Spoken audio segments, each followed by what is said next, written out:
We're here in one of the most prestigious hotels in Barcelona, and I'm looking at houses that were made around 1950. And while I'm looking at this, first of all, it's just pure camouflage, because I want to be seen as the rich guy who was looking at the real estate. Okay, so but then also out of personal interest. So looks like all really great. I mean, from the outside, let's go one push back. This is Malibu in 1950. So normally in Malibu, this is it. This is it. Oh, isn't it amazing? So Malibu, 1958. You could probably get this for less than $1 million. Now you were talking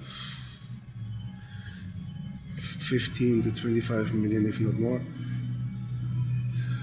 Despite that, there's actually nothing there. Yes, you have a swimming pool. You have no house. You have a bungalow. You don't have a cellar. You don't have nothing. The good news is, or this is the selling point, if there's a hurricane, you don't have to build everything from scratch. You just have to put in another bungalow. I think that's the concept of this, which is make a lot of sense. But then you go a little bit deeper, and it looks a little bit boring, like a little bit sterile. And then you look at the interior, and this looks really boring. Like, who designed something like that? Fortunately, you see this all the time. Great outside, and then very poor interior design. And look at this place. Isn't it absolutely stunning? And then in this case, yeah, also the interior is not actually too bad. Looks quite okay, but it's also not super comfortable. Okay. No, this is just like stunning. I think right now. I mean, this was also built in 1963 in Los Angeles.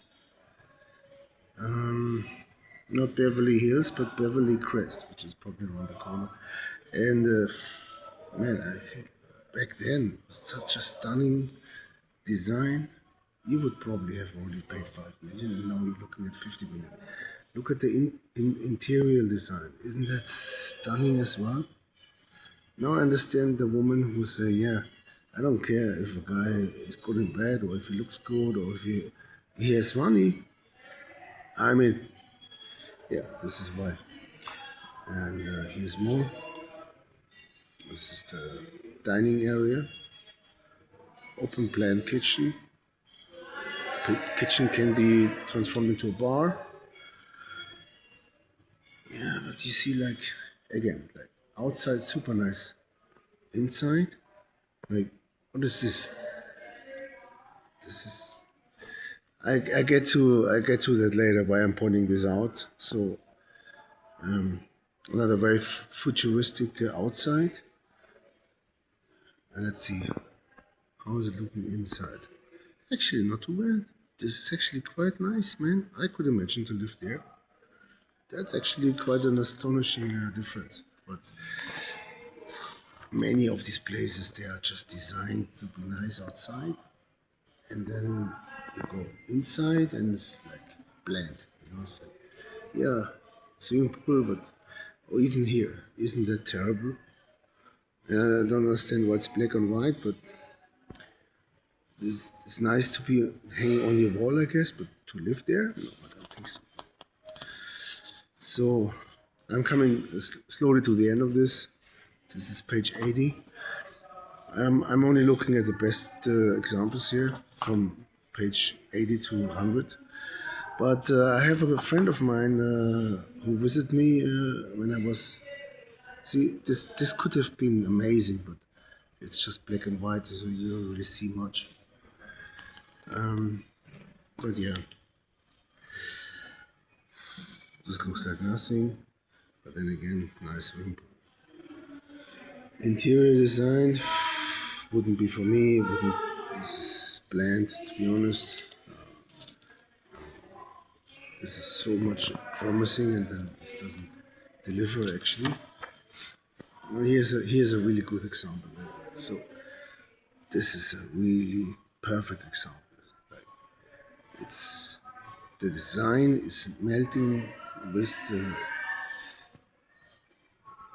nature, and it's comfortable. You can see that you wanna just move in right there.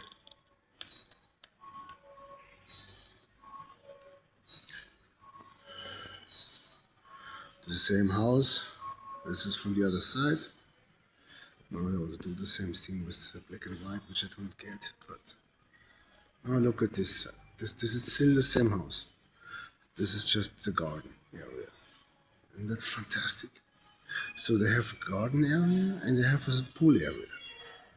And everything is super comfy. That's exactly what you should be looking for. Not just as an investment opportunity, but somewhere to live.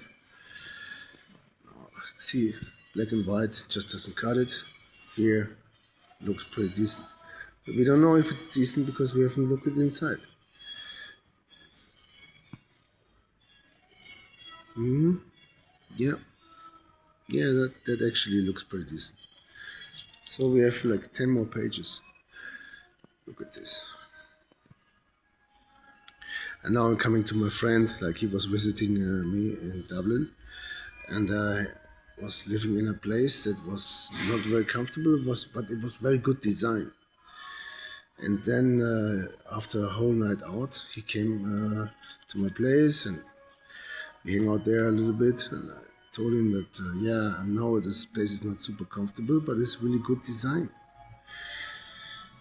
This is good design too, and I don't know if this is really comfortable, but it could be much better. And he told me, will I never forget it?